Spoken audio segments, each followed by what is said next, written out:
उम्मीद करता हूँ कि आप लोगों ने हमारी जो है सैम्पलिंग कंडीशनल प्रोबेबिलिटी की जो एक एडवांस कॉन्सेप्ट था हम लोगों ने शो किया था वहाँ पे, कि जब आप के टाइम्स तक ले जाए उसको आप लोगों ने पढ़ा होगा, क्योंकि अब हम लोग उसकी उसी से आगे जो है ना डिस्कस करने वाले हैं सैम्पलिंग विद रिप्लेसमेंट। तो उम्मीद करता हूँ अगर आप लोगों ने वो वीडियो जो है देखी होगी तो आपको समझ आएगी, और अगर नहीं भी देखी होगी तो आप चैनल को विजिट कर सकते हैं, वहाँ पर वीडियो होगी। अब हम लोग डिस्कस करते हैं सैम्पलिंग विद रिप्लेसमेंट। तो होता ये है कि मान लीजिए like there are n units, यानी टोटल जो यूनिट्स है वो है हमारे पास n, जिनमें से हम लोगों ने जो है ना r यूनिट सेलेक्ट करने होते हैं। अब होता ये है कि जब वो यूनिट आप r सेलेक्ट करते हैं ना, उसको अगली सिलेक्शन के लिए भी सिलेक्ट किया जा सकता है। अभी आपको ये मैं एग्जांपल के थ्रू समझाता हूँ। इसी तरह इसका एक ऑपोजिट है सैम्पलिंग विदाउट रिप्लेसमेंट। ये एक ऐसा, हम लोग बात करेंगे टोटल यूनिट्स हैं n, उनमें से r को सिलेक्ट करना है, लेकिन इस तरह सिलेक्शन की जाएगी कि अब जो r सेलेक्ट कर दिए गए हैं सैंपल्स वो दोबारा सेलेक्ट नहीं किए जाएंगे। इसी सबसे अच्छी एग्जांपल है खाने को चखना। अक्सर अगर आपको खाने में जो है कोई मसला हो तो आप यही कहेंगे भाई खाना क्यों नहीं चेक किया तूने, अगर नमक ज़्यादा था या नमक कम था। अंदाज़ा अगर उस बंदे ने एक लम्हे खाना चेक किया हो, वो खाना चले गया, वो नवाज़ा चले गया, वो बोटी अगर उसने चेक किया वो चली गई है, लेकिन उससे हमें रिजल्ट मिल गया कि वो खाना ठीक है या नहीं है। तो इसलिए जो है ना इसको कहते हैं सैम्पलिंग विदाउट रिप्लेसमेंट, कि अब जो नवाला उसने लिया है वो रिप्लेस नहीं किया जा सकता। ये आप यही नहीं कह सकते चलो भाई तुमने जो नवाला जो है चखा है अब वो वापस जो है प्लेट में रख दो, खाना ज़्यादा आता है, नहीं, अब तो चले गया वो। इसी के कंपैरिजन में जब बात करें सैम्पलिंग विद रिप्लेसमेंट की, जो उसने सैंपल लिया जो सिलेक्ट किया, अब आप कहते हैं यार नहीं अब इसको वापस रख दो तो हमें रिजल्ट मिल गया, तो यस ये पॉसिबल है। जैसे मोबाइल फ़ोन जो है अगर फैक्ट्रीज आप देखते हैं तो मोबाइल फ़ोन्स वगैरह जो है वो टेस्टिंग वगैरह सारी करते हैं। यहाँ पे मोबाइल फ़ोन्स वगैरह वो सारा जो है टेस्ट वगैरह करते हैं, वो यूज़ करते हैं। अब ऐसा नहीं होगा कि अगर उन्होंने मिसाल के तौर पे एक फ़ोन यूज़ किया होगा तो अब वो फ़ोन जो है रिप्लेसेबल नहीं है तो इसको फेंक देंगे, नहीं। फ़ोन सारा चेक करके यूज़ करके जो है ना आपको दिया जाता है। यानी वो फ़ोन जो है पहले से यूज़ होता है जो आपको मिलता है नया, लेकिन वो यूज़ होता है टेस्टिंग के लिए, सैम्पलिंग के लिए वो फ़ोन चल रहा है या नहीं। यही चीज़ आप कार्स के लिए भी कह सकते हैं। ऐसा हो ही नहीं सकता कि कार मैंने एक सैम्पल के लिए आपने इस्तेमाल की, सिलेक्ट 100 में से कोई एक गाड़ी सेलेक्ट की, अब वो चले यूज़ होगी, सैंपल मिल गया कि रिजल्ट अच्छे तो कार को फेंक दो, ऐसा नहीं होगा। तो उसको हम रिप्लेस कर सकते हैं। अगर आपको एक कॉन्सेप्ट समझ आ गया होगा तो हम आप लोगों को आगे के एग्जांपल से समझाते हैं सॉल्व कैसे करना है। इसी तरह आप हम एग्जांपल के थ्रू आपको समझाते हैं। मान लीजिए कि हमारे पास एक बॉक्स है, यहाँ पे उस बॉक्स के अंदर है 10 रेड बॉल्स और 20 जो है उसके अंदर है ब्लैक बॉल्स।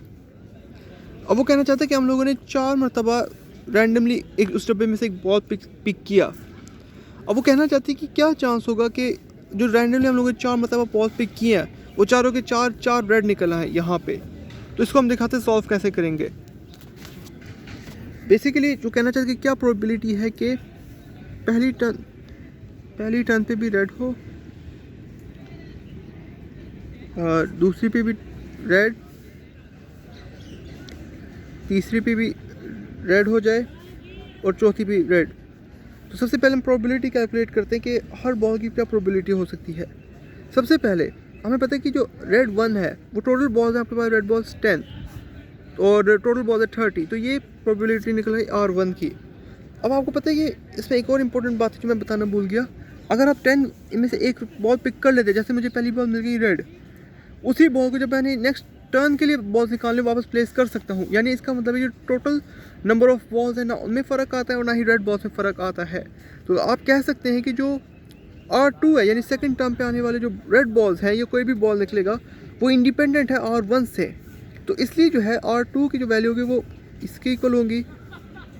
यानी कि मैं कह सकता हूँ कि जो R3 R4 है, ये चूँकि टर्म्स की बात करें कि तीसरे टर्म पे निकलने वाला रेड, चौथे टर्म पे निकलने वाला रेड, वो इंडिपेंडेंट है, उनकी वैल्यूज़ में किसी किस्म का कोई फ़र्क नहीं पड़ेगा यहाँ तक। तो ये आंसर इसका बेसिकली बन जाता है आपके पास 10 की पावर 30 का होल का स्क्वायर, दैट्स इट। इसी तरह बस हम लोगों ने करना था।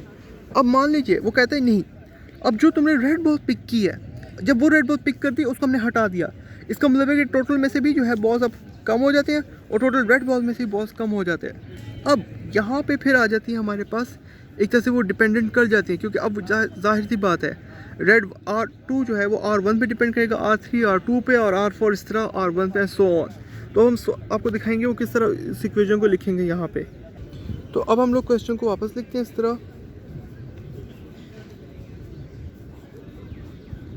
तो अब हमारे पास क्वेश्चन ऐसा लिखा जाए कि प्रोबेबिलिटी ऑफ R1, अब प्रोबेबिलिटी ऑफ R2 डिपेंड करता है R1 पे, फिर प्रोबेबिलिटी ऑफ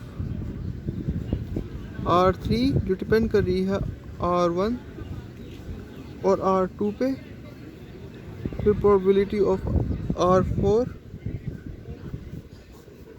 जो डिपेंड करती है R1, R2 और R3 की तरफ। यस, थोड़ी सी गलती हो गई। और हमें पता है कि अब बॉल्स जो होगी 10 से 30, एक बॉल पिक हो गई है रेड, इसका मतलब कि जो टोटल रेड बॉल्स रह जाती है वो हमारे पास रह जाती है 9, और एक बॉल कम होगी तो टोटल में से भी बॉल्स अब जो रह जाती है 29। यही प्रोसेस आप इस तरह कर सकते हैं इसी के लिए। अब एक और बॉल पिक हो गई है यहाँ पे, तो टोटल बॉल्स के अंदर भी कमी आ गई है एक की, और इसी तरह रेड बॉल्स में भी, चांसेस में भी, और इस तरह हम लोगों ने लिखा। तो ये होता है एक तरह से हम लोग replacement sampling with replacement, without replacement के एग्जांपल्स को सॉल्व करने का तरीका। वीडियो खत्म करने से पहले मैंने सोचा क्यों ना एक एडवांस क्वेश्चन ले जाते हैं कि जिसमें मैं चाहूँगा कि आप लोग इसे सॉल्व कीजिए, और अगर आप लोग इसे सॉल्व नहीं होता तो आप उसका सोल्यूशन जो है ना वीडियो के एंड पे देख सकते हो, वो मैं वीडियो करूँ, वो उस पर मैं सोल्यूशन आपको दिखाऊँगा।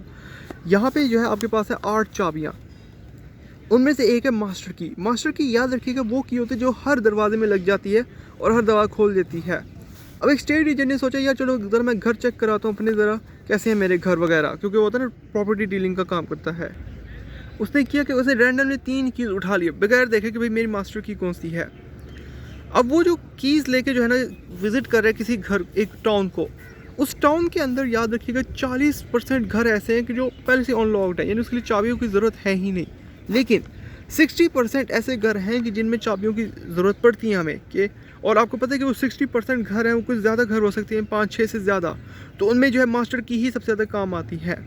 अब उसका सवाल है क्या प्रोबेबिलिटी होगी वो तमाम घरों के अंदर जो है ना घुस जाएगा, in any of these houses, कि इन तमाम घरों के अंदर जो है वो आराम से गुजर जाएगा, कि वो इन हाउसेज के अंदर गुजर जाएगा अगर उसके पास, यानी वो इन तमाम हाउसेज के अंदर घुस जाएगा। पॉइंट ये है कि 40% घरों के अंदर वो आराम से गुजर जाएगा, जो 60% घर होंगे उसमें गुजरने के लिए उसको जो है मास्टर की ज़रूरत होगी। तो मैं सिंपल बताया तो कि बेसिकली वो कहना चाहता है क्या प्रोबेबिलिटी है वो इन तमाम घरों के अंदर घुस जाएगा, और उसकी प्रोबेबिलिटी यानी साबित करने का वाहिद तरीका, यानी आसान करने का, पॉसिबल बनाने का वही तरीका कि अगर उसके पास मास्टर की हो, क्योंकि 40% घर अनलॉक्ड हैं, बाकी जो है नहीं है, तो उसको जो है ना मास्टर की ज़रूरत है।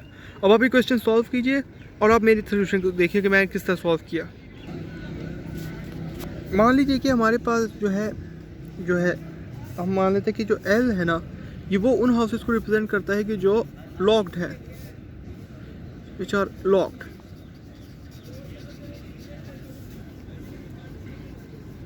जो हाउसेज यानी बंद हैं, और जो है एल नॉट, ये वो हाउसेज हैं कि जो अनलॉक्ड है, जो हमारे पास जो है अनलॉक्ड हाउसेज हैं। तो अब ऐसी प्रोबेबिलिटी कि वो तमाम घरों के अंदर घुस जाए, उसका बेसिक मतलब ये है कि एल, क्योंकि जाहिर सी बात है हाउसेज खुले हुए, इनके लिए तो चाबियों की ज़रूरत नहीं है। साफ यूनियन ये कि एल और एम जो है रिप्रेजेंट करता है मास्टर की को, क्योंकि जब उसके मास्टर की होगी तभी वो बाकी 60% घरों के अंदर भी घुस जाएगा।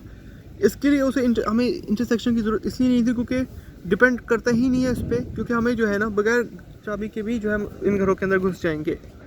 ओके, तो सबसे पहले हम लोग जो है ना जानते हैं कि इधर कट नहीं लगाना था मैंने, सॉरी, इसको हम लोग इस तरह लिख सकते हैं आराम से, प्रोबेबिलिटी बगैर अनलॉक घरों के अंदर घुसने की प्रोबेबिलिटी प्लस, क्योंकि यूनियन को हम लोग प्लस के अंदर कन्वर्ट करते हैं, मैं इधर लिख रहा हूँ ज़रा, probability of L intersection M.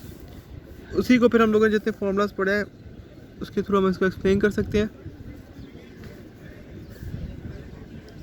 Plus P L P M over L. ठीक है, यहाँ तक हम लोगों ने इसका एक्सप्लेन लिख लिया। अब तक हमें पता है कि 40% का मतलब बेसिकली होता है डिजिटल के अंदर, नंबर्स के अंदर 0.40, और बाकी हाउसेस जो बेशक लॉक है वो होंगी 0.60।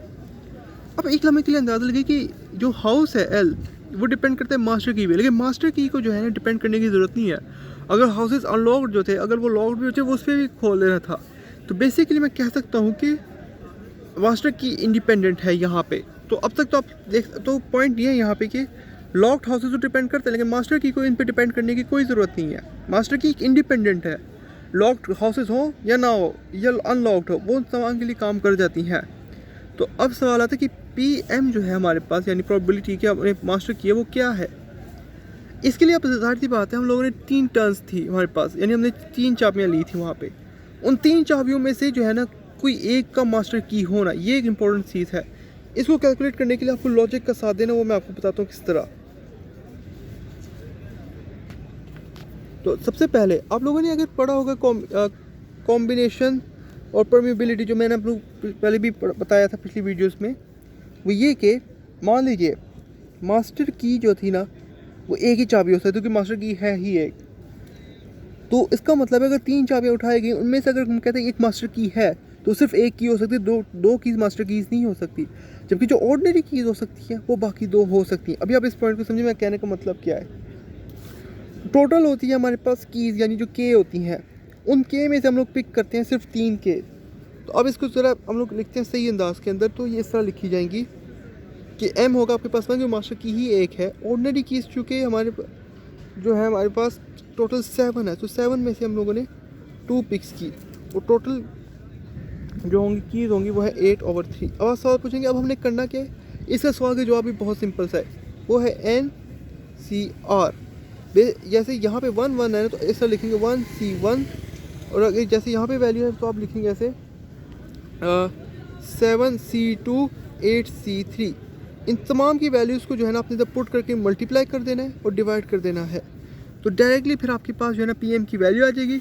और इस तरह जो है आपके पास फिर वो परमेबिलिटी आ जाएगी कि अगर उसके पास एक मास्टर की है और अनलॉक्ड और लॉक्ड हाउस मिला के वो कितने हाउस में घुस सकता है, प्रोबेबिलिटी क्या है।